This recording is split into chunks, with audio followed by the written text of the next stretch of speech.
అంటే ఉదాహరణకి బాలినేని శ్రీనివాస్ గారు ఉన్నారు వేదిక పైన. బాలినేని శ్రీనివాస్ గారు కూడా గతంలో వైసీపీలో చేశారు. అంటే నేను ఎప్పుడు కూడా వ్యక్తిగతంగా ఏ వ్యక్తితో నాకు గొడవలు ఉండవు, నాకు గత ముఖ్యమంత్రితో సహా. కాకపోతే మీరు ప్రజలకి ఇబ్బంది కలిగిస్తే మటుకు అట్లాంటి సమయంలో కూడా బాలినేని గారు నాకు చాలా ఎప్పుడు అండగా నిలబడేవారు. అంటే చాలా బలంగా మాట్లాడగలిగే వ్యక్తి, ఒక సమస్య పైన అవగాహన ఉన్న వ్యక్తి, అలాగే రాజకీయాన్ని సరిగ్గా ఎలా చేయాలో తెలిసిన వ్యక్తి, కక్ష సాధింపులకు వెళ్లకుండా ఇచ్చిపుచ్చుకునే ధోరణి ఉన్న వ్యక్తి. కాబట్టి వారిని ఈ రోజున జనసేన పార్టీలోకి ఆహ్వానించారు. మనస్ఫూర్తిగా వారికి కూడా నేను సభాముఖంగా తెలియజేస్తా ఉన్నాను.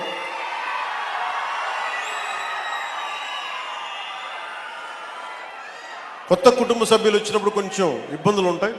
వాటన్నిటిని ఇందాక చెప్పినట్టుగా రాష్ట్ర క్షేమం కోసం, మన ప్రకాశం జిల్లా సమస్యల కోసం అందరం కలిసికట్టుగా పనిచేద్దామని తెలియజేసుకుంటూ సెలవు తీసుకుంటూ, జై భారత్, జై హింద్.